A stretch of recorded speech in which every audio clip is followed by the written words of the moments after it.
Ladies and gentlemen, welcome to the third session of the second Eastern Africa Bioeconomy.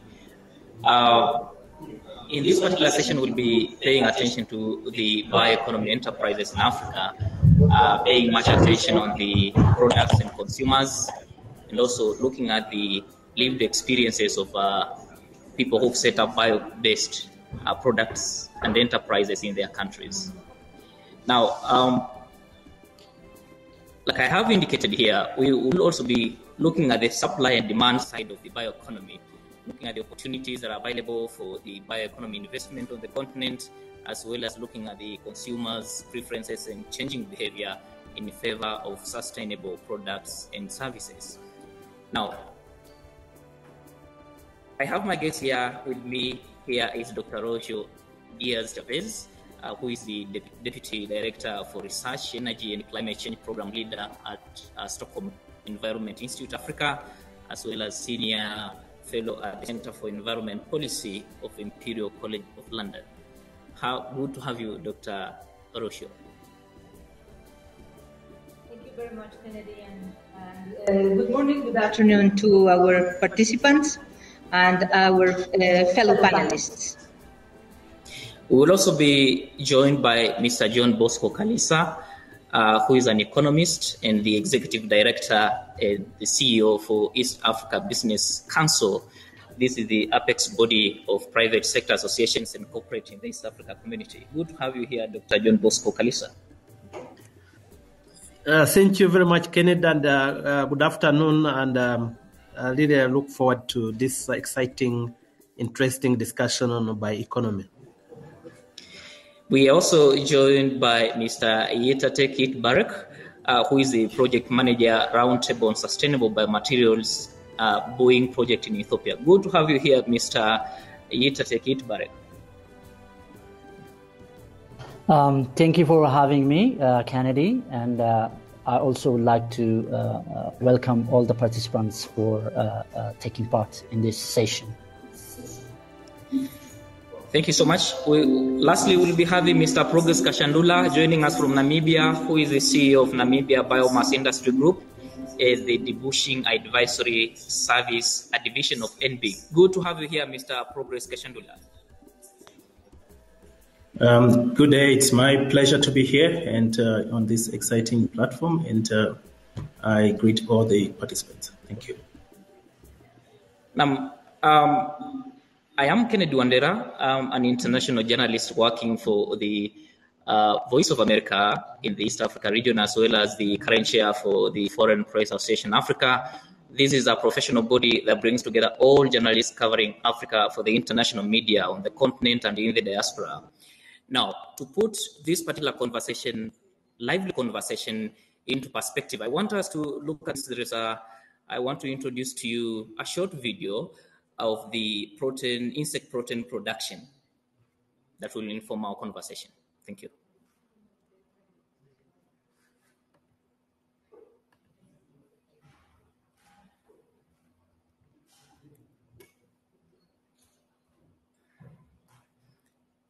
Okay. Now,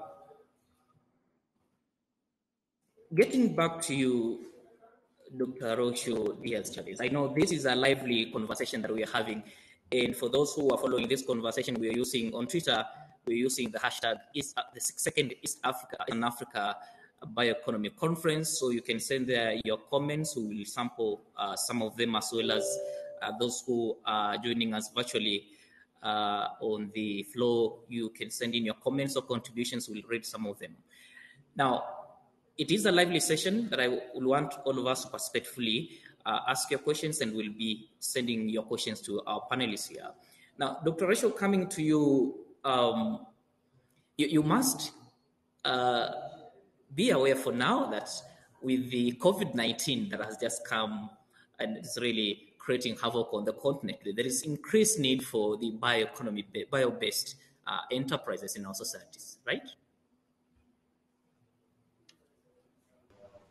Okay, thank you. Actually, we are looking at how these new enterprises, if you want to call them, have developed also because of COVID-19. We know that particularly in East Africa, there were several kind of remedies that were used that, of course, we need to be careful on which ones are the ones that work, which others are not exactly following the standards or the medical guidelines. But we know that several of them have actually emerged from this region. And I think that looking at the recovery guidelines that are moving here, not just in East Africa, but at world level, probably even more companies will start to develop some of these different type of products. Some of them are really type of medicinal, but a little bit more on the palliative side. But they are still showing how some of these communities who are producing them are being resilient in terms of the economic crisis. So this is something that I think we have to look at with a different lens on how we can support some of these enterprises, communities that are being developing this kind of products, and how they can be maybe standardized and move into another level, considering this is something that it's going to take longer time in the process of the recovery from COVID-19. And from where you sit, you'll understand that bioeconomy holds considerable potential to address the challenges that Africa is facing today. And we're talking about low economic growth, we're talking about climate change, we've just had the COP26, and then we're also talking of environmental degradation. How can the bio-based products benefit our societies? Well, I must say that I have been lucky enough to be working in bioeconomy for over 15 years and in different regions around the world, Latin America, Europe, of course, Africa, and Asia. I have seen how the bioeconomy can contribute to several of the aspects that you just mentioned. And of course, the original idea of this was really on how we can substitute fossil fuel products with bio-based products that help to develop different type of value chains and to generate, as it has been also mentioned in the previous two sessions, generate jobs, generate income, look for alternative products, and also develop the science and technology that comes with this. In Europe, if you think about it, it's when bioeconomy started, it was really looking, and it continues to do that, high-value molecules, how we can develop other products from these high-value molecules.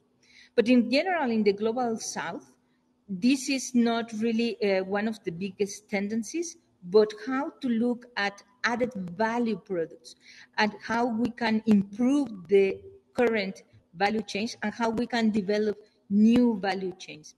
So I think this is really where we can see the contribution in different aspects, and also from social, economic, and environmental, how to make it also a sustainable business, how to improve this and move it into another level that is not being at one sector, because that is the advantage of bioeconomy. It is multi-sectoral, and how these improvements, not just on the raw products, but on the use of agricultural residues, forestry residues, and other alternative crops, for example, that are novel and that have not been utilized in the region, particularly for the case of East Africa.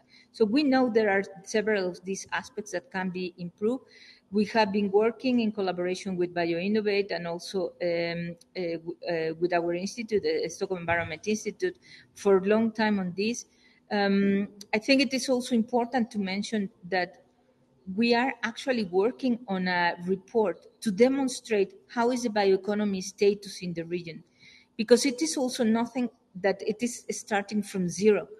There are already several examples here that have to be taken into account, and how they have been contributing to all these points that you mentioned, from climate change to economy to livelihoods and also to the conservation of environment, or in a more sustainable form.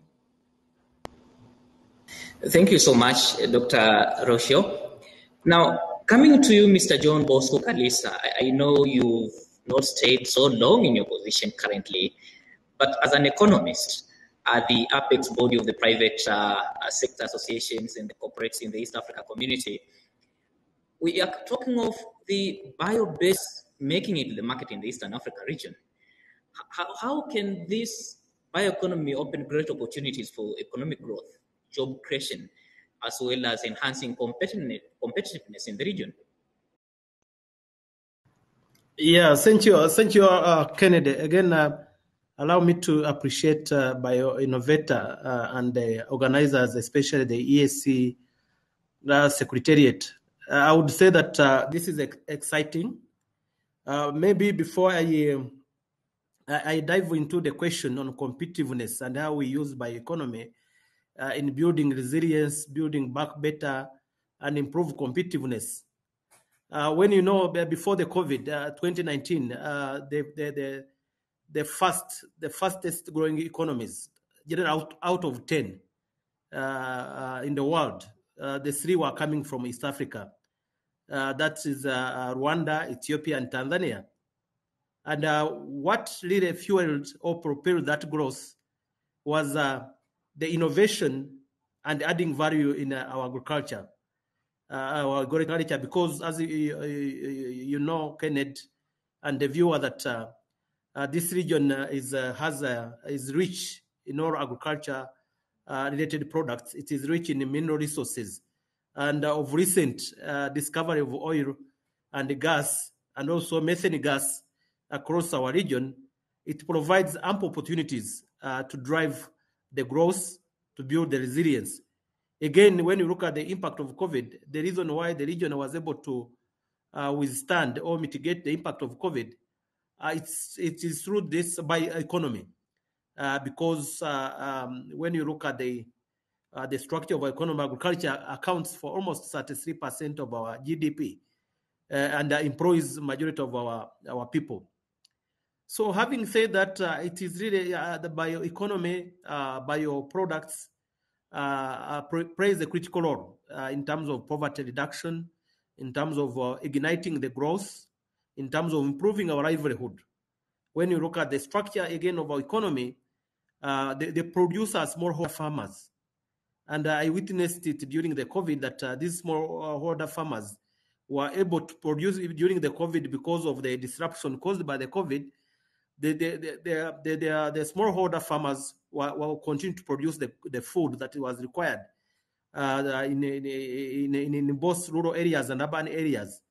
So I see a lot of opportunities in terms of value addition, and really at the regional level, at the ESC level, and the ABC level, we are now repurposing, retooling our agricultural regional value chain. We are supporting the entire value chain from production to marketing to distribution, and to meet the consumer preferences. But having said that, of course, there have been binding constraints in terms of exploiting the bioeconomy. A binding constraint, as I said, the region has a diverse products, animals, insects, micro organism, agriculture-related products, but we haven't exploited it. And I would say that it is the right moment now that we take a lead in terms of a gene revolution.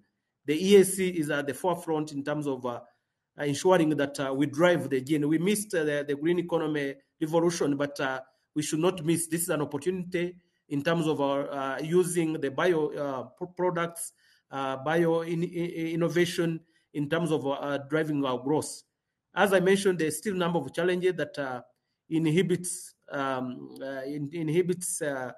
development of our bioeconomy. Such a challenges relates to production, of course, the distribution, the logistics related to the movement of food, even from the farm to the markets. So we still have those challenges, and other challenges related to what we call non-tariff barriers. Issues related to supporting the smallholder farmers, to bring the produces the consumers, and also ensuring that we mitigate the loss from production and the harvest. When you look at the statistics again, 35% of agricultural produce go to waste. How can we leverage that? How do we mitigate and use the waste in a proper way in terms of biofuel and other energy saving mechanism?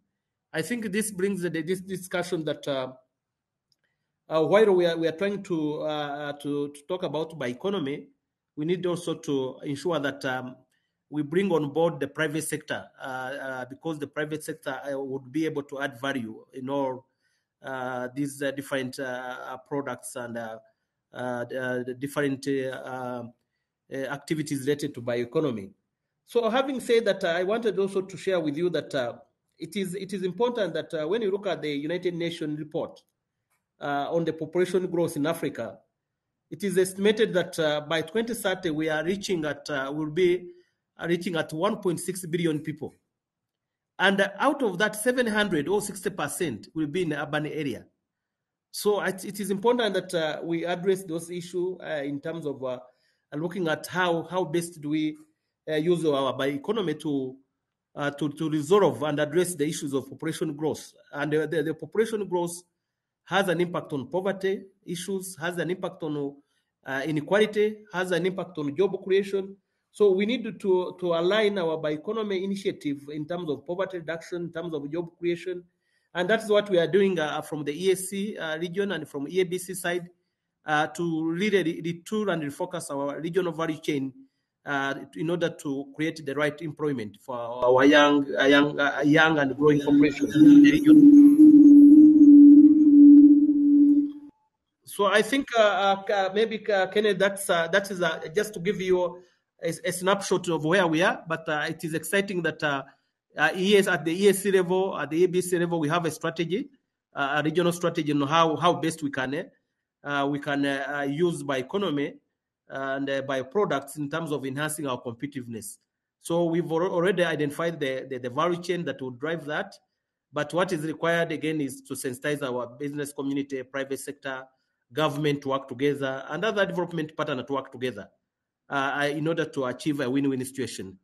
I think I've read the ground for further discussion or further comments, but I'm happy what we are doing currently.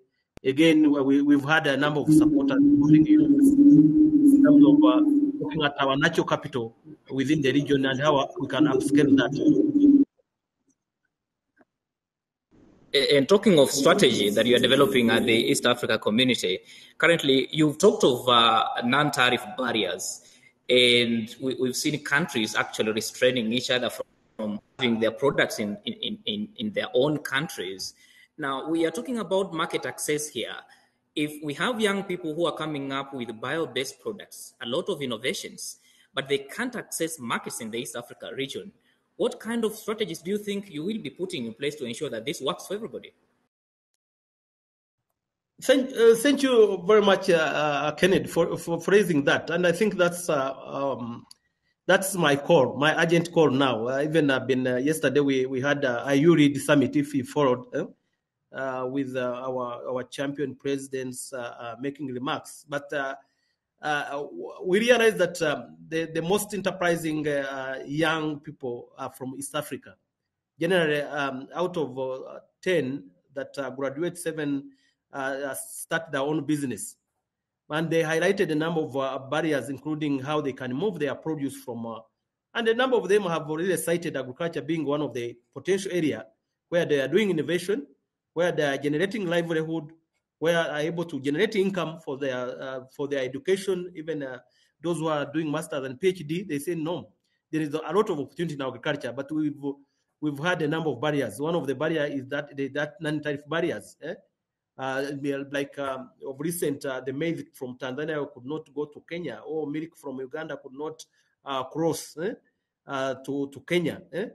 But that's the engagement the EABC is doing. We put a strategy. We put a strategy. We are engaging the Council of Ministers. We're engaging head of states to say that this does not help the region to grow. So these NTBs are hindering trade, are hindering investment, are hindering job creation. And once we don't address that, then we'll not achieve the right growth we expect to achieve.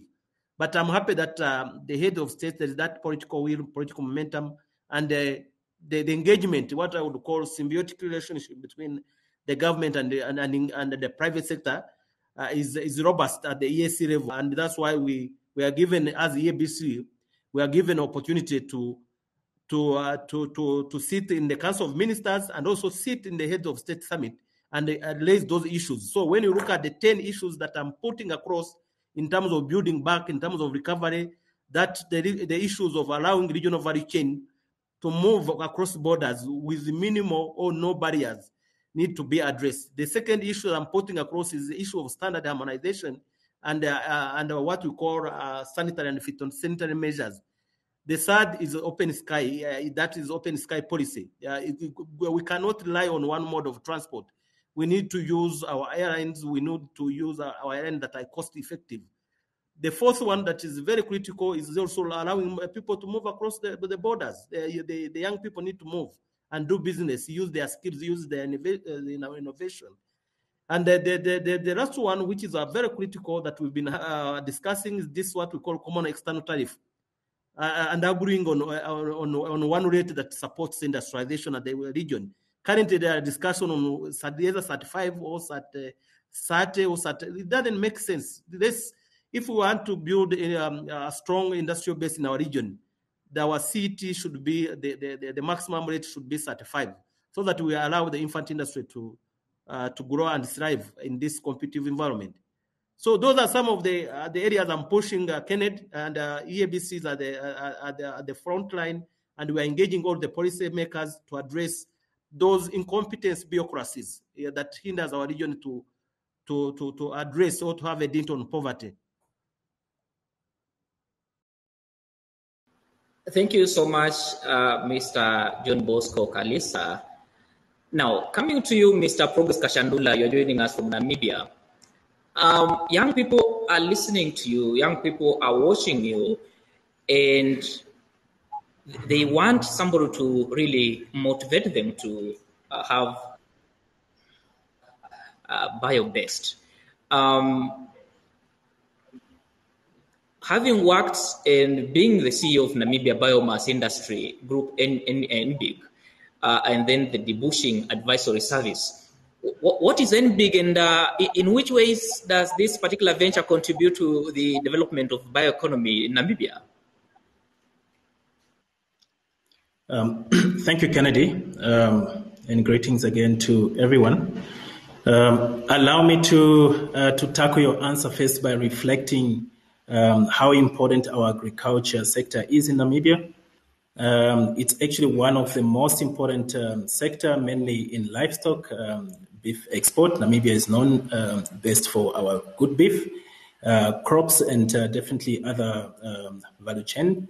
Our agriculture sector employs close to about 21% of the Namibian labor force. But again, we must note that 70% of Namibians depend on agriculture, either directly or indirectly. Acknowledging all those positive numbers, we must also acknowledge that our land in Namibia is covered by bush encroachment. And this bush encroachment, a lot of scientists, researchers have come up with a lot of definitions and explanation of it as a phenomena. But in simpler language, it is the thickening of unwanted bush thickets in expense of grass. And what then it does is it reduces livestock carrying capacity and taps into groundwater recharge, and definitely also affects our ecotourism. What do we actually speak about carrying capacity? Currently, with bush encroached land in Namibia, you can only keep 1 cattle per 17 hectares. So this is really a disaster. This very phenomena is well noted in our national development plans as a disaster and one of the land degradation factor. The phenomena is estimated to cover about 45 million hectares of land, and if not aftercared, if no action is actually taken, it attracts a regrowth rate of about 3% per annum. And this is already causing agriculture losses of about 2 billion per annum. And if you have to look at this, this is almost about 1.1% of Namibia's GDP. Therefore, there's need for sustainable bush control. And this controlled sustainably brings about an opportunity of close to about 450 million tons of bush biomass. It will be very quite important for me to note that we are speaking about bush, which is in the range of 18 centimeters in diameter and not higher than 4 meters high. So this is the bush which is creating some problems. So this massive 450 million tons of biomass can present a very great opportunity for energy. Currently, Namibia, on a sustainable rate, we're able to remove about 18 million tons of bush biomass, can be utilized per annum, but the actual figures currently stand at about 1.6 million, so there's still a very huge big gap to be covered. The 1.6 million tons we are utilizing is mainly for charcoal, which sees itself exporting close to about 200,000 tons of charcoal and brings in about 500 million of exports into the country in terms of revenues. We're consuming close to about 40,000 tons of thermal energy, and mainly this is used in cement and brewing industry, and definitely other biomass resource value chains such as firewood and bush feed. Now, coming to your question of what is NBIC and how does NBIC fit within this bioeconomy aspect. NBIC is a not-for-profit based association representing a wide range of private and public sector, including academic members active within the Namibian biomass sector. Part of the association's mandate is to support the implementation of sustainable bush control and biomass utilization, to facilitate the development of bush value chains, including processing technology, and indeed to explore market opportunities for bush-based products, both local and international. Our main objective is that of developing an inclusive and sustainable biomass industry for Namibia. A very good example I can give to this, we visited Ethiopia as well as Somaliland on an advisory service for them to find means and solution on how they could tackle their Prosopis gillifolia, which is taking over the river channels in those countries. And therefore, this is linking a contribution to a healthy bioeconomy development. Currently, the sector employs about 11,600 jobs created, and this represents 6% of the agricultural labor force. And we all know that Namibia is an arid country. Namibia has less fodder. If we look back in 2016, we reflect on numbers of close to about 4 billion NAM dollars was actually used for actually importing fodder from neighboring countries such as South Africa and others.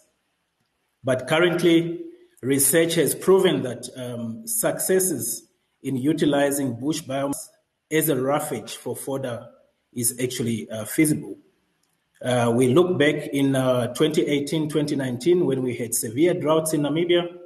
Most of our farmers were able to actually overcome this drought by using bush biomass roughages. About 800 farmers produced close to about 7,700 tons of bush fodder, and they fed close to about 120,000 animals. These are quite promising and a very good resilience factor, if I may mention. Currently, our power utility in the country, NamPower, have completed a feasibility study together with our Ministry of Mines to actually implement a 40 megawatt power plant in the northern part of Namibia. This power plant will consume close to about 250,000 tons of bush biomass, and it will definitely create quite a large gap of, in terms of jobs, about 664 jobs, directly and indirectly, when we consider the entire value chain process. And definitely this plant would help Namibia to contribute to a solution of energy dependency. Thank you so much, Mr. Progress Kashandula. And 11,000, more than 11,000 jobs, that is no small feat. But look, how is the situation in Namibia in terms of policies and legislation, as well as the political will towards the development of biomass in your country? Look, I must mention that we do have our Ministry of Environment, Forestry and Tourism. Through their Environmental and Forestry Act, have regulations to be followed, such as permitting system for bush control, as well as utilization. And currently, the ministry is working on developing a bush management strategy, which would unpack issues of capacity building, unpack issues of sustainable utilization of renewable resources, which is biomass. We can also acknowledge our Ministry of Agriculture, where the issue of agriculture, livestock, farming, and crop is falling under. There is a range rent management strategy, which also picks up bush encroachment as one of the pillars, which must be tackled, coupled together with other systems such as reseedling and sustainable grazing systems, in order for us to revitalize and bring back our healthy land for improved agriculture. The industry has put together quite a couple of international certification systems, such as the Forest Stewardship Council, to meet environmental and social and economic requirements. Currently, a bioeconomy strategy for Namibia is also being developed, definitely inclusive on finding measures on how we can use our natural renewable resources and get off from the fossil fuels, as mentioned by the previous speakers. Thank you so much. Ladies and gentlemen, wherever you are watching us or you are listening, kindly send in your questions. We will put to our panelists here. Perhaps you might be here and you are looking at how you can set up a bio-based enterprise, or you want to join efforts in making sure that you can put up perhaps a biomass project in your country. Now, getting to you, Mr. Ethiopian Barek, the project manager, Roundtable on Sustainable Biomaterials in Ethiopia. Good to have you here, and perhaps if you can tell us what really motivated you to start this biofuel initiative with Boy. All right, thank you, Kennedy. First of all, I would like to congratulate Bioinnovate and the organizers for taking up this discourse seriously and trying to sort of get into the bottom of things. And in the previous session, there's some interesting discussions has been taking place, and one of the issues was bioeconomy is a journey. It's not something that you pick up from the shelf. So I think some of the things that have been raised earlier are just building blocks to what we want to achieve in the future. Coming to the motivation, I just want to give a brief introduction to the Roundtable on Sustainable Biomaterials, which the organization that I represent. It's a global multi-stakeholder independent organization that drives the development of bio-based and circular economy on a global scale through sustainability solutions, certification, and collaborative partnership. It provides tools and solutions that mitigate business risk and contribute to achieving the UN SDG goals. And it has a world's most trusted, peer-reviewed, and global certification standard for sustainable biomaterials, biofuels, and biomass production. Having said that, the RSP had a long-standing relationship with Boeing and with a project called Fueling the Sustainable Bioeconomy. We try to sort of, the aim is to help the aviation industry play a leading role in tackling the threat of climate change, creating jobs, stimulating economic growth, developing rural livelihoods, and protecting the environment, as the previous speakers have said. So when it comes to particularly to the Ethiopia project, I think the project is implemented in 3 countries, that is Brazil, South Africa, and Ethiopia. The Ethiopia project is basically focused on crafting a sustainable aviation fuel roadmap to basically showcase what the potentials are. And when you look at the Ethiopian energy context, Ethiopia is, as most of the Eastern African countries, the economy is mainly dependent on agriculture, and we are not oil-producing countries, so we, entirely depend on imported fuels. So there is that energy security issue.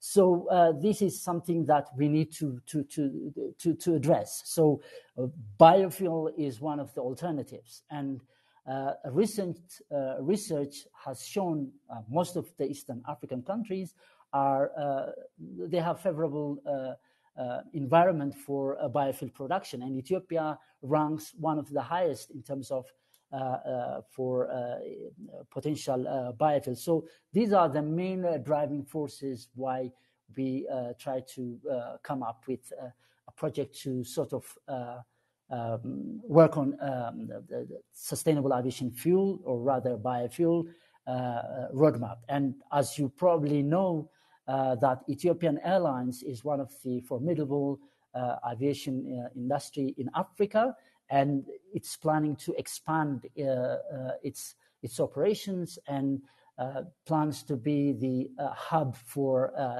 the Eastern Africa region. So having the the international aviation goals, such as use of the sustainable aviation fuels, will definitely put Ethiopian Airlines on the map, and this will definitely have a win-win situation, both at the rural development perspective as well as meeting the international aviation goals. Thank you, Kennedy. Thank you so much. And you've really shown what motivated you to start the biofuel initiative with Boeing. Like I indicated earlier, there are young people who are trying to come up with all sorts of innovation, bio-based innovations, and they are listening to you, they are watching you. Perhaps you can share with us some of the key requirements that you needed to start that sustainable biofuel initiative in your country. Yeah, okay, thank you, Kennedy. I think, as the previous speakers have clearly outlined, I think the prerequisite would be, one, to have that political will, and of course, once you have that political will, you'll have to set up the enabling environment and regulatory framework on how that would definitely work. So when you look at the biofuels, there are 2 things that come up. One is technology, and then skills. I think we need to work on those 2 important things in order to take this further. For instance, in our SAF roadmap process, what we tried to do was we tried to identify the key stakeholders who will be responsible or will be keen to take up this roadmap process, because we need to create awareness first and then identify and map the key stakeholders. For instance, in this case, we tried to reach out to the Ethiopian Airlines because about half of its operation cost is mainly fuel. So if we can come up with a technology that can actually address their fuel issues, then they will be very delighted to spend quite a lot of money on research and development. So technology is very important. And we also brought in the Ethiopian Civil Aviation Authority that is also putting up the regulatory framework. Those are the things that definitely empower the youth to take up these technologies. We've also brought in the Environment, Forest and Climate Change Commission to be involved and to ensure that these also is in accordance to the international climate goals. And perhaps one of the things that I think this week, the past 1 or 2 weeks, we've been hearing about COP26, and there was that element of technology being one of the most prominent mitigation tool that has been identified. And I think the youth can actually follow up on that and try to come up with solutions that also more further engage our sustainable solutions to our energy needs, especially in East Africa. Thank you. Thank you so much, Yitatek Barek. Dr. Roshio, one of the impediments that Mr. Yitatek Barek has really talked about is lack of political will. And when you look at the sub-Saharan Africa, we have South Africa actually leading in terms of policies and regulations that govern the bioeconomy. But when you come to this other side of the Eastern Africa region, you realize that there's some sort of lack of political will, because again, many countries, they are really fighting over non-tariff barriers for countries within those regions to reach into their markets. Now, but we also have other barriers such as value chain complexities. We're having diminishing markets. We're having negative consumer attitudes that normally are touted as the potential risk.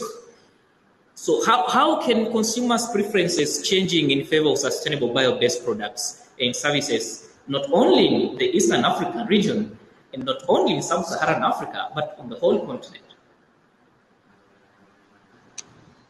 Yes, thank you, Kennedy. I think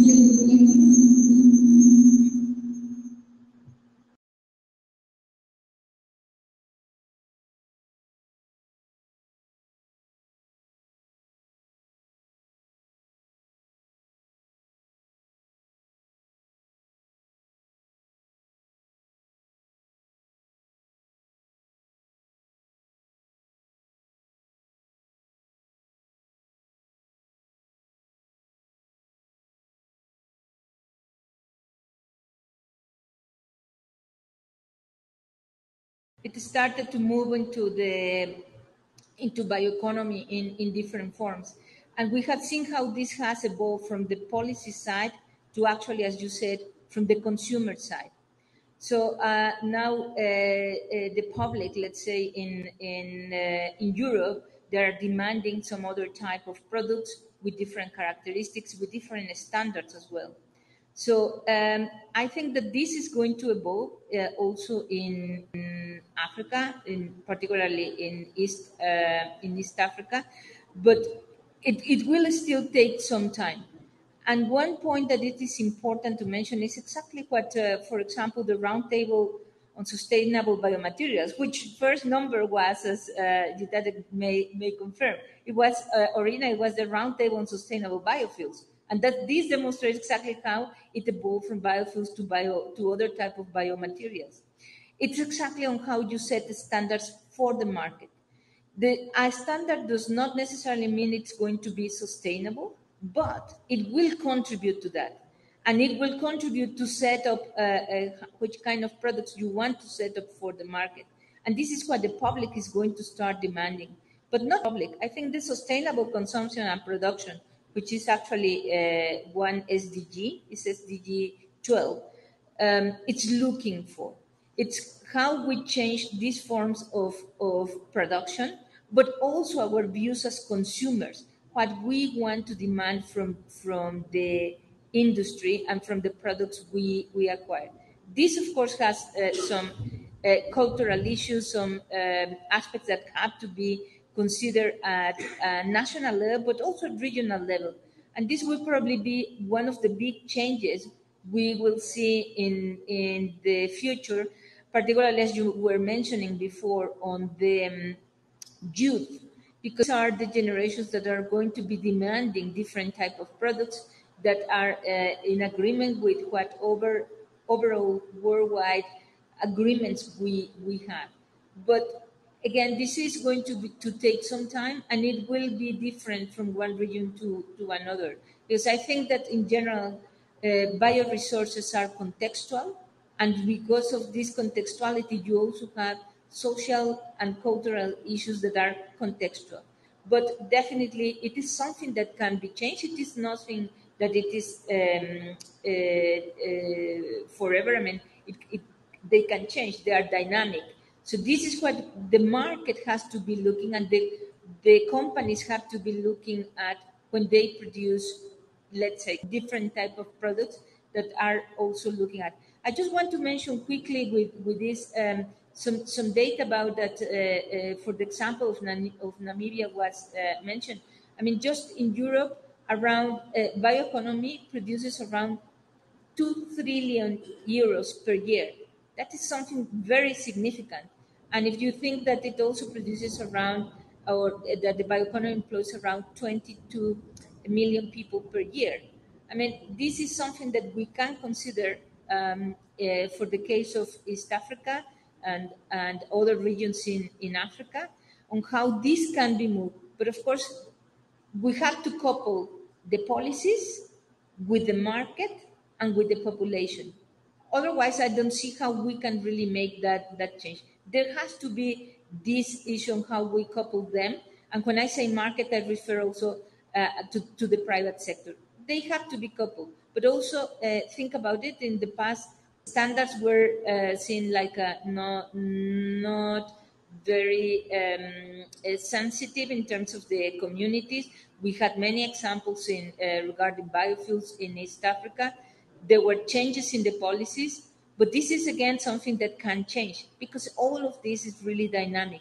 So political will, education, how people see these things, and also how we can really move into include other participants in the system, women entrepreneurs. We need capacity building for that. One topic that we have not been discussing in the panel is really the financial aspect, how companies can really get into this financial side, not just talking about the small farmers, but really SMEs and even large companies, as has been presented the case of Boeing. How these kind of financial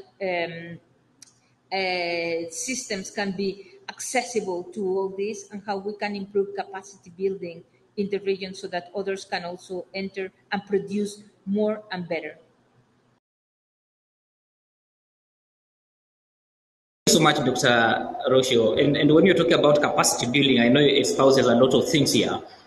There is a comment on our hashtag on Twitter, second Bioeconomy conference. There's someone called Linda Bicey saying, we must get everyone involved, develop mutually beneficial partnerships, and engage policymakers. But again, Sheila Koesh is sending him a question in saying, the biggest problems faced by the youth in the bio-innovation sector are access to capital, market access, long bureaucracy processes. Probably these are some key issues that we may need to look at going forward.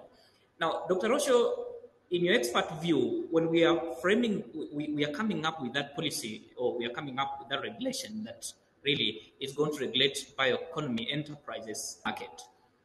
How then can we stop the issue of long bureaucracies? Because this is one of the issues that really kill people's motivation in starting these enterprises. Well, I think it has to go beyond the policy will. I mean, the market and the private sector are also very important on this. If they are not involved, then it is really not possible to move forward in terms of the development of certain infrastructure that is needed. And how we make the link between the research side that most of the time is supported by the government, the research side into how it is really uptake by the private sector or by the industry, how we scale it up. And we know there are several examples around the world. We heard in the morning the case of South Africa. This is also the case in Europe and even in Latin America. How much we invest also from moving from this education side into the implementation side. And I think that the bureaucracy lines that you are mentioning can be reduced in that form with the support also to SMEs. Think about in Europe, they have different programs where even the private sector invests on this type of research for the upscale of the technology so that the implementation can be easier. So it does not necessarily need to pass through a bureaucracy system, as you were mentioning. But for that, you need to have also the policies in place.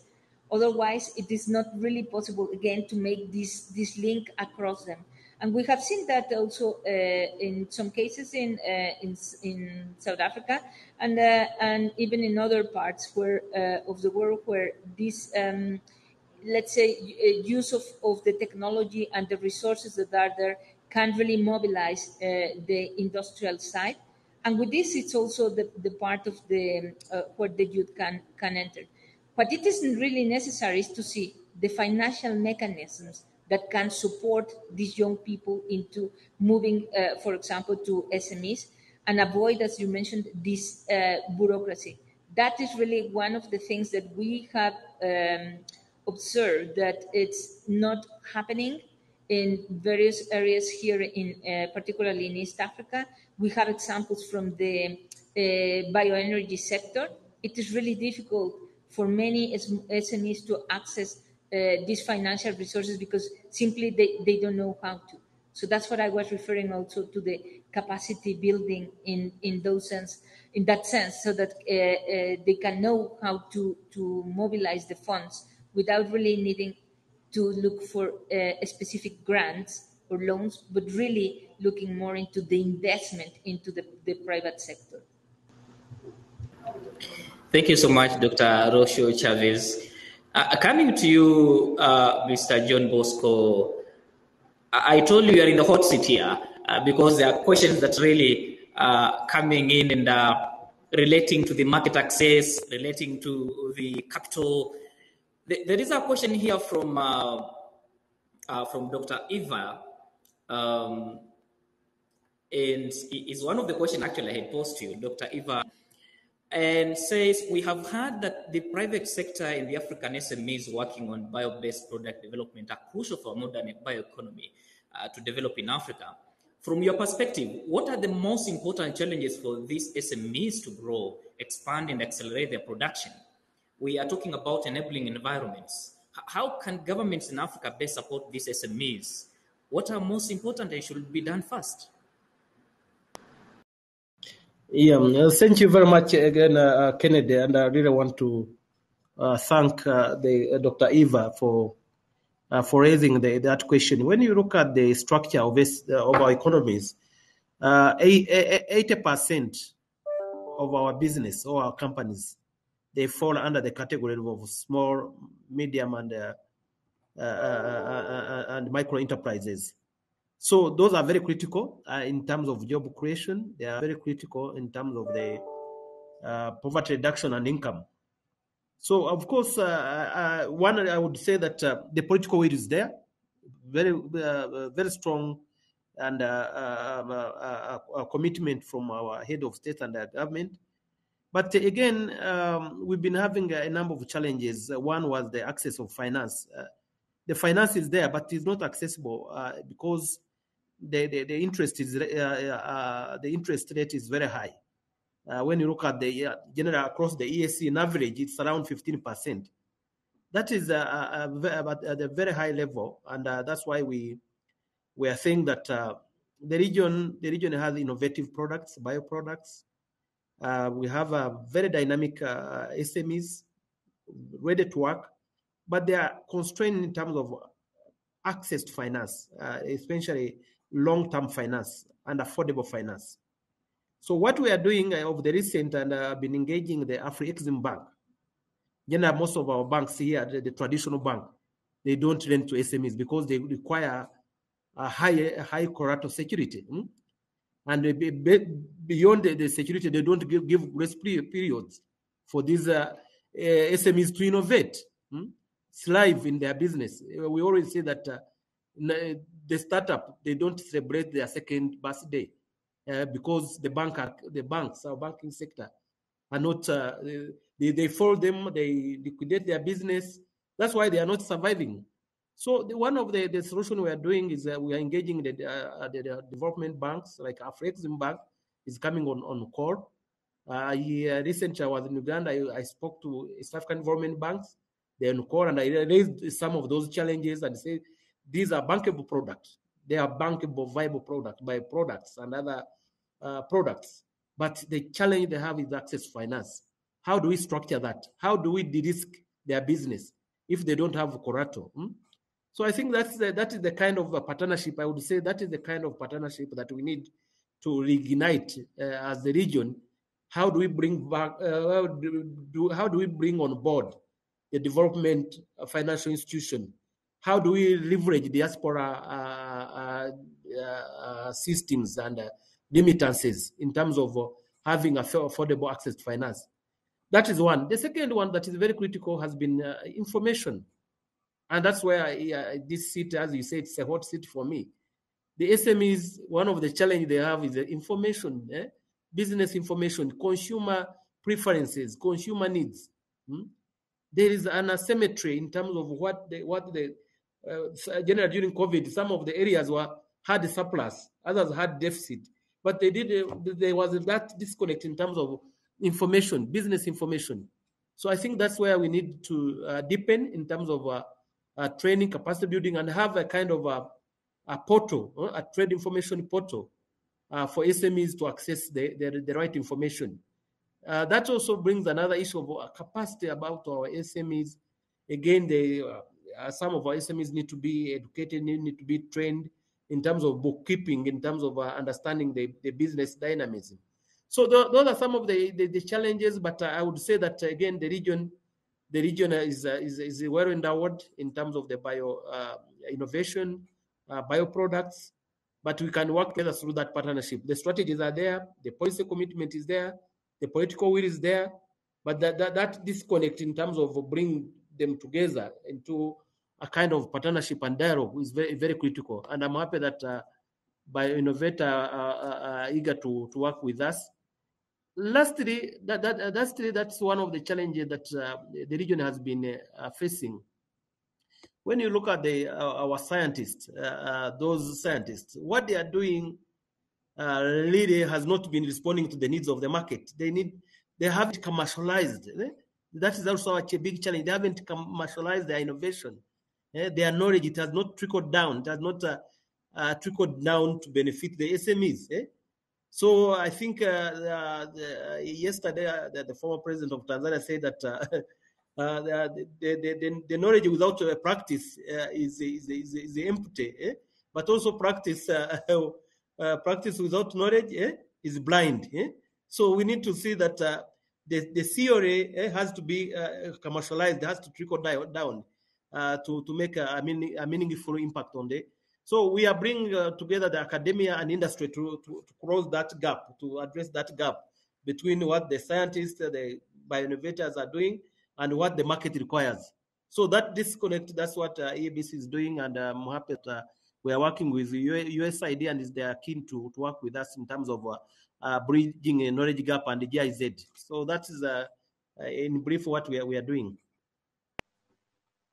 Yeah, and briefly, like I indicated to you, you are able to influence things there. So assure us that really these things are no longer going to be bureaucratic. In just a second. As I said, it's not going to be bureaucratic because we are given, as I mentioned, we are given a platform. The EABC as an apex voice of the private sector and the ESC. We've been given a strong platform. Where I'm sitting now, you can see I sit in Arusha. and that is a headquarter for East African community. So that's where the decisions are made. So I engage and I dialogue and I say this is not working for the business community.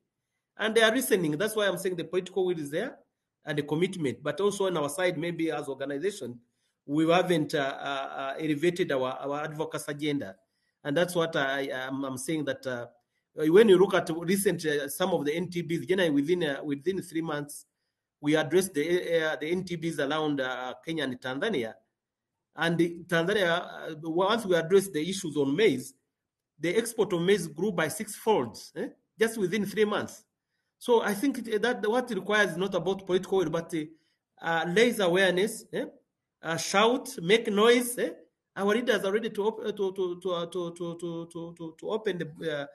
They are ready to open for the business, and they are committed. They know the impact.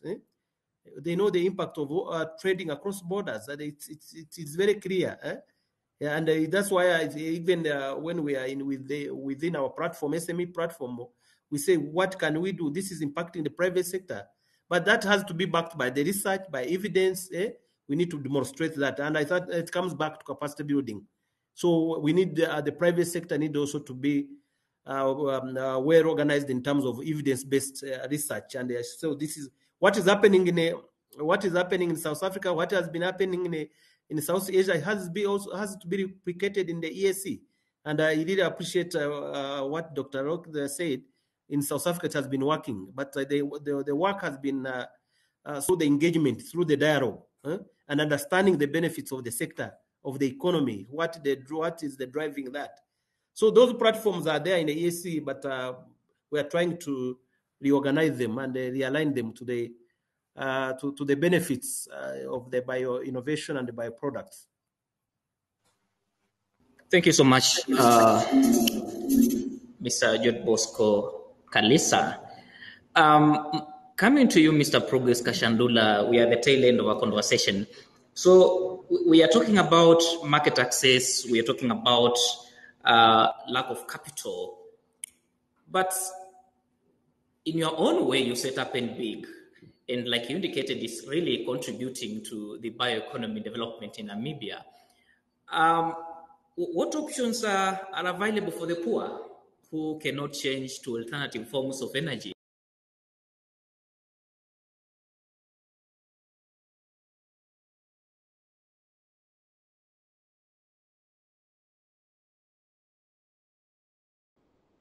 Sorry.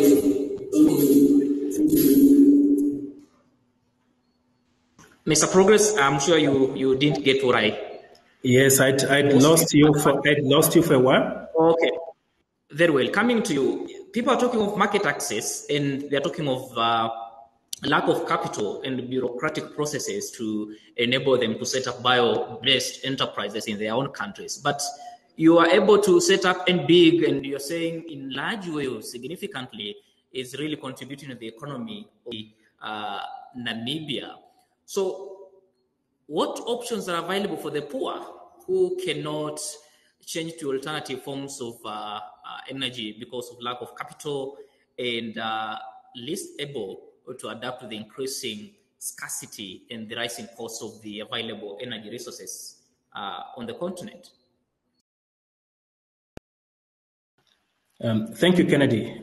Quite a very good question. Let me say that through the Namibia Biomass Industry Group, we have been testing opportunities for rural gasification system for energy generation, as well as clean biofuel products. Recently, early September, we just kicked in with a steam bio project, which is supported by the EU. This is really mainly to develop and test a clean steam heated biofuel for rural, structures, as well as integration into some industrial setups. I must mention that through our capacity building department, our debushing advisory service, we do quite a lot of knowledge development in both sustainable utilization of our biomass resources, But of course, noting also the aspect of entrepreneurship skills development, which then leads into improved livelihood in rural area if a business case in utilizing or actually off-taking bioproducts is realized. But from that angle, I must also note that to our experience in the industry, the issue of access to capital, like you have mentioned, is really a very big problem.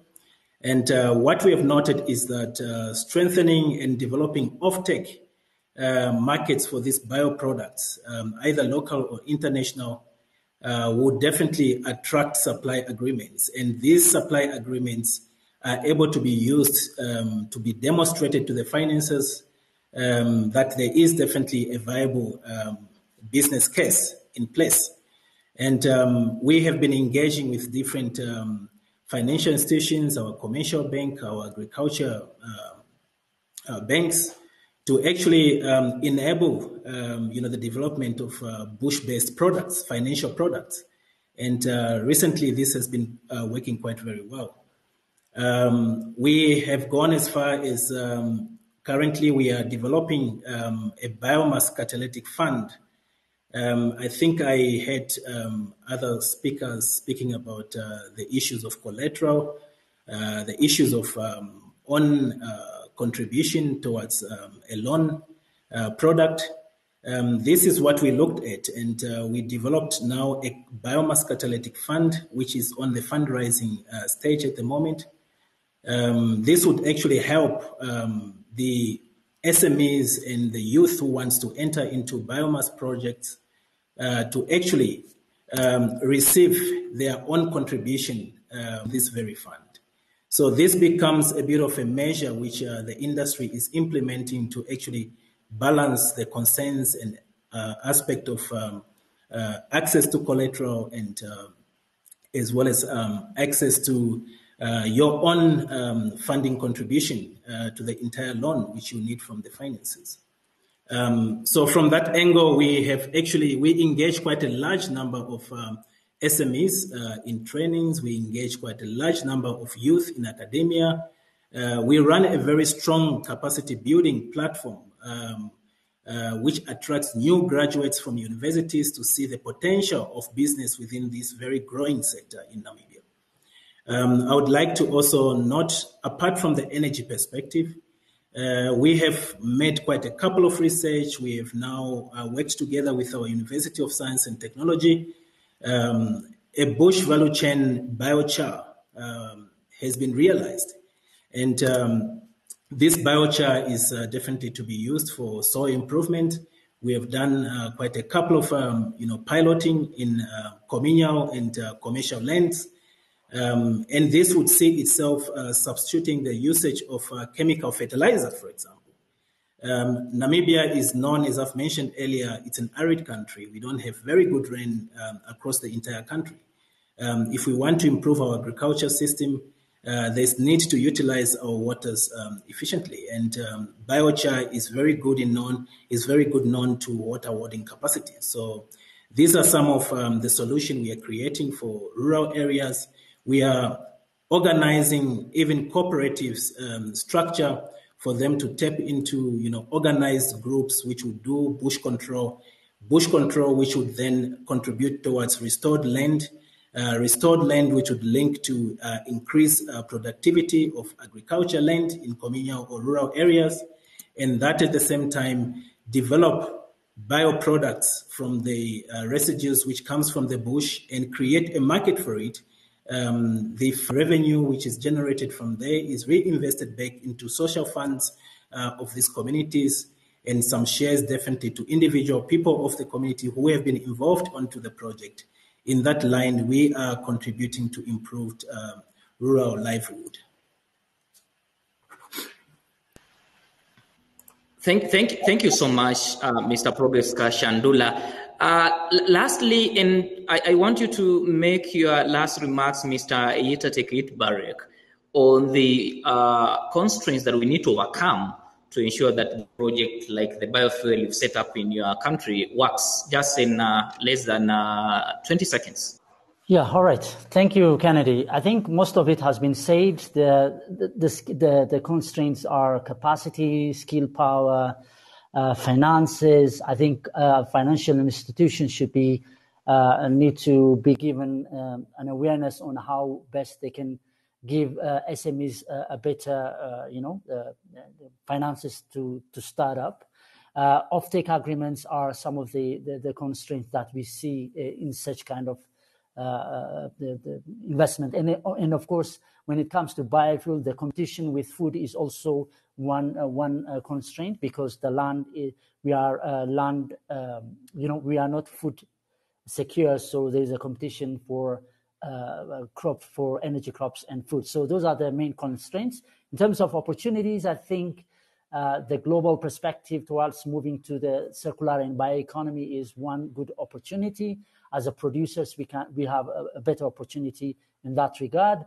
There is a great will from the government side. There is a potential for investment and socioeconomic benefits from having this kind of investments.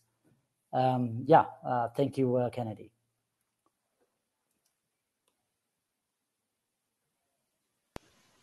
Much, Mr. Yitatek Itbarek, for closing that particular session with your last remark.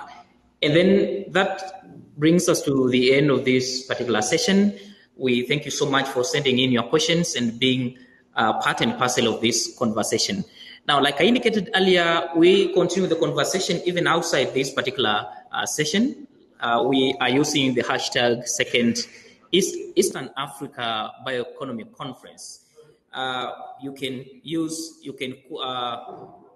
quote the Bioinnovate on Twitter. I'm also on Twitter at VOA_Wandera. And then we are picking the last closing statement from Dr. Yifu Tafese, who is the Deputy Director General at the Ethiopian Agricultural Transformation Agency. Good to have you, Dr. Yifu Tafese. Thank you very much, Kennedy. It's really quite exciting to be here and listen to the presentation by John, Dr. Rossi, Progress, Itatek. It's been quite inspiring, and thank you for that. Distinguished guests who are also attending this program, I'm really pleased to be part of this session and excited to do a closing statement. I remember last year we had the first bioeconomy conference around this time in October, and that was really a breakthrough in terms of bringing all the policymakers, private sector, development partners on board to really create the platform to discuss on bioeconomy.